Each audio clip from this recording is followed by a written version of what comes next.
Assalamualaikum semua. Okey, pada minggu ni kita akan teruskan untuk subjek sains. Kita akan teruskan dengan subtopik kemahiran manipulatif. Yang mana kemahiran proses sains kita dah habis dah belajar pada minggu-minggu yang lepas. Jadi untuk minggu ni kita akan mulakan dengan kemahiran manipulatif. Okey, sebelum tu cikgu nak kamu buka dulu buku teks muka surat 6. Okey, pergi cari buku teks dulu. Sementara kamu buka buku teks tu, ini adalah salah satu kaedah lain untuk cikgu mengajar kamu, yang mana cikgu akan terangkan berdasarkan buku teks dan juga buku aktiviti kita. Okey? Okey, dah buka? Okey, pada muka surat 6. Apa yang kita akan belajar hari ini adalah kemahiran manipulatif. Kemahiran manipulatif ialah kemahiran psikomotor semasa menjalankan penyiasatan sains. Okey, apa tu psikomotor? Kamu baca bawah sekali, yang kat bawah tu. Okey, psikomotor ialah kemahiran yang berkaitan dengan pergerakan tubuh dan aktiviti mental. Maksudnya, senang ceritanya anggota badan kamu yang digunakan untuk menjalankan penyiasatan sains.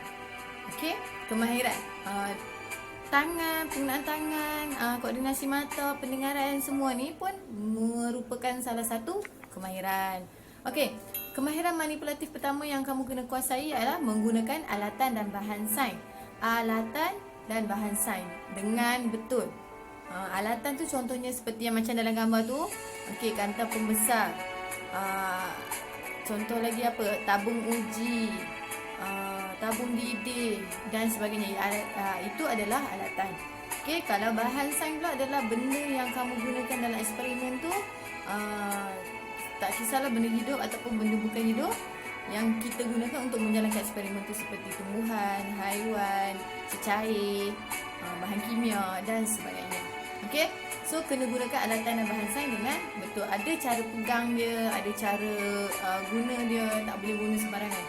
Okey, kemahiran yang kedua mengendalikan spesimen. Tahu tak spesimen tu apa? Sama juga. Okey, tengok dekat bawah sekali. Ni bawah sekali. Ni, spesimen ialah bahan yang atau objek yang hendak dikaji. Okey, maksudnya spesimen ni lebih kepada benda hidup dan benda bukan hidup. Benda hidup yang kita nak siasat. Contohnya tumbuhan, haiwan.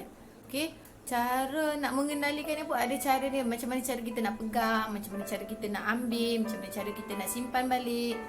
Benda spesimen yang benda hidup kita tak boleh lepas guna kita buang. Contohnya kita nak siasat anggota tubuh badan siput kebun. Okey, lepas kita dah tengok apa hati gunakan siput kebun tu, kita pergi buang dalam longkang, kita pergi buang dalam sinki pun, itu adalah salah. Dia ada cara dia untuk kita kendalikan spesimen. Sama juga seperti tumbuhan. Okey, yang kemahiran yang ketiga membuat lakaran. Okey, tengok gambar. Lakaran tu senang ceritanya adalah melukis semula objek yang kita kaji dalam eksperimen tu. Itu adalah salah satu bentuk komunikasi lain. Cikgu dah terangkan sebelum ni. So contohnya kalau kita ni ada gambar, ada kamera, so senang lah. Tapi kalau tak ada gambar, tak ada kamera, cara lain untuk kita gambarkan objek tersebut adalah melalui lakaran. Kita lukis balik. Okay, kadang-kadang bila kita nak buat eksperimen, kita nak buat laporan, apa hasil eksperimen kita, apa hasil penyiasatan kita, kita kena lukis balik. Sebelum ni kamu dah ada lukiskan daun. Okey, faham setakat tu 3 kemahiran manipulatif. Okey, buka muka surat 7. Kemahiran yang keempat, membersihkan alatan. Membersihkan alatan sangat penting dalam eksperimen sains. Sebab dalam sains ni kadang-kadang kita gunakan banyak alatan. Terutamanya kalau kita pergi guna dalam bilik sains, kita kena gunakan penyepit, piring petri, tabung uji, bika. So, mana-mana alatan yang digunakan dan kotor, kita kena bersihkan, cuci dengan betul dan akhir sekali simpan alatan dengan betul. Kita tak boleh main simpan macam tu je. Okey? Contoh, cikgu bagi contoh yang paling mudah adalah macam kat rumah, kita gunakan pinggan, kita nak makan kan? Kita gunakan pinggan. Macam mana cara kita guna pinggan untuk bubuh nasi? Macam mana cara kita makan masa tu?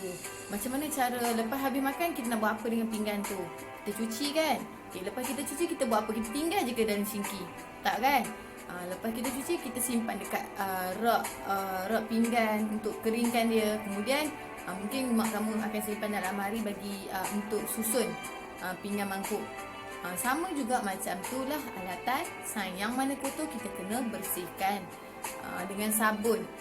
Kemudian keringkan, kemudian simpan dekat simpan alatan tersebut dekat rak, dekat laci, mengikut alatan tertentu. Kita tak boleh buka laci bubuh semua dalam tu. Letak kat rak campur-campur semua tak boleh.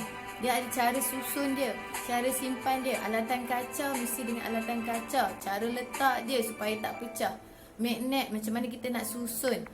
Kantar pembesar macam mana kita nak guna. Okey. Okey, faham So ada 5 kemahiran manipulatif yang kamu kena tahu dan kena kuasai. Sebab sekarang ni kita tak boleh nak buat amali sebab kita tak berada dekat sekolah. Tapi dekat rumah kalau kamu buat aktiviti penyiasatan kamu sendiri, benda ni kamu kena kuasai. Okey. Okey, yang ini untuk muka surat 8 dan seterusnya. Yang ni kita tak buat aktiviti ni sebab kita cikgu nak kamu buka buku aktiviti pula. Okey, kita akan buka buku aktiviti. Ya. Okey, buka buku aktiviti muka surat 7. Kita akan buat sama-sama, cikgu akan terangkan dan sambil tu kamu boleh buat. Kalau tak faham, kamu repeat balik video cikgu ni. Okey. Okey, muka surat 7.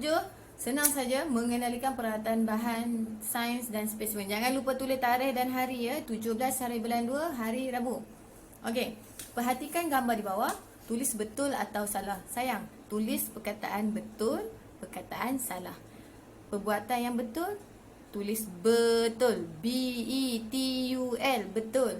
Perbuatan yang salah tulis S-A-L-A-H, salah. Tulis dalam kotak yang disediakan. Okey, kejap.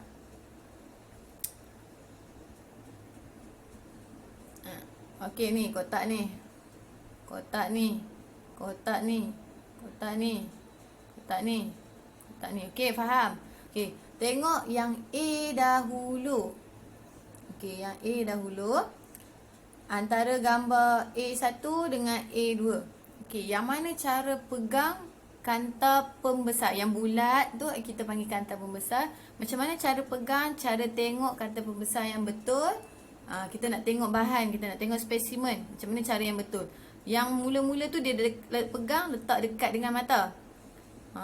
Yang kedua dia pegang, dia letak jauh daripada mata. So, yang mana yang betul? Okey, tuliskan yang mana salah satu betul. Okey, kita tengok yang B pula. Okey. Yang B tu penggunaan penyepit. Penyepit. Kita nak pegang daun, spesimen. Gunakan penyepit ataupun kita terus pegang dengan tangan. So yang mana betul? Yang penyepit ataupun yang pegang dengan tangan? Cikgu nak ingat kan? Sebarang spesimen, semasa kita mengendalikan spesimen semasa aktiviti, jangan gunakan tangan kosong. Tangan kita terus direct. Tak boleh. Okay. Okay. So dah tahu dah yang mana betul, yang mana salah. Sekarang kita tengok yang C pula. Kita nak gunakan belalang. Belalang yang hidup. So sementara kita nak guna, kita nak simpan kan belalang. Kita simpan dalam balang. So kita nak simpan dalam balang yang bertutup. Atau balang tu kita tutup, cuma kita tebuk lubang bagi udara masuk. So, yang mana satu betul? Sebab bila kita mengendalikan spesimen yang hidup, kita kena pastikan spesimen tu hidup sampailah habis penyiasatan. Okay, faham? So, yang balang bertutup kejap ataupun balang yang berlubang yang akan membantu belalang tu hidup. Dah boleh tahu kan jawapan? Okey. Contohnya, kita buka muka surat 8. Muka surat 8, aktiviti senang saja, tandakan right pada cara mengendalikan spesimen dan membersihkan alatan yang betul. Okey. Tandakan right. Yang mana yang betul? Antara soalan A dulu. Kita basuh-basuh guna sabun atau selepas guna ataupun kita tinggalkan semua radas alat dalam sinki. Okey, yang ni senang saja. Jom kita buat sama-sama. Yang ini betul. Yang ini salah. Okey, soalan B. Kita nak memetik daun untuk kita nak buat uji kaji. Kita mungkin nak tengok daun tu. So, nak petik guna tangan dekat pucuk dia, petik guna tangan ataupun kita kena guna gunting. Ingat tak tadi cikgu cakap mengenai spesimen kita tak boleh pegang direct tangan. Kecuali untuk situasi-situasi yang tertentu. Okay, so kita kena gunting elok-elok. Okay. Yang soalan C, kita nak ambil ikan, nak pindahkan ikan daripada akuarium besar ke akuarium kecil. So kita nak guna apa? Jaring ataupun kita guna cawan ke tu? Nak guna jaring atau cawan yang lebih sesuai masa nak pindahkan tu. Cawan untuk minum ya. So kita kena gunakan jaring ataupun jala. Okey. Jelas Sayang, cikgu buat ni di luar kotak. So kamu please buat write dengan pangkal tu dalam kotak elok-elok Cikgu ni pen ni besar ni. Okey, muka surat seterusnya. Muka surat 9. Langkah peralatan dan spesimen sains. Sayang, yang ini cikgu tak akan buat bersama kamu sebab cikgu nak kamu buat sendiri. A, piring Petri. So lukis balik gambar piring Petri tu bulat. Dia ada tapak dia. B, siput kebun. Okey, lukis balik cangkerang dan tubuh badan dia. Soalan C adalah bika. Lukis semula bika beserta dengan sengatan. Nah, ada nombor-nombor garis-garis kecil tu kan, kita panggil sengatan. Lukis sekali tu. Okey, dengan aras air. Okey, soalan D, lukis semula daun. Okey. Yang tu kamu buat nanti. So kita buat dulu muka surat 10. Tandakan right pada cara penyimpanan yang betul dan pangkal pada cara penyimpanan yang salah. Okey, gambar yang pertama. Gambar kanta pembesar disusun dalam laci. Ataupun gambar kanta pembesar diletakkan sebegitu saja, tak ada kotak, letak tindai-tindai macam tu. Yang disusun betul. Yang dalam yang main letak je macam tu salah. Okey. Yang kedua, gambar penyepit. Penyepit. Okey, kita nak susun bila kita nak guna ataupun selepas guna, kita sepatutnya susun di dalam dulang. Kita tak boleh berterabur. Apa-apa sajalah barang atau alatan, kamu ingat je, jangan berterabur. Okey. So tahu dah ini salah, ini betul. So yang ketiga itu adalah bar magnet, magnet bar. Magnet lagilah, magnet adalah objek yang sensitif yang mana cara susun dia kena susun berlawanan kutub.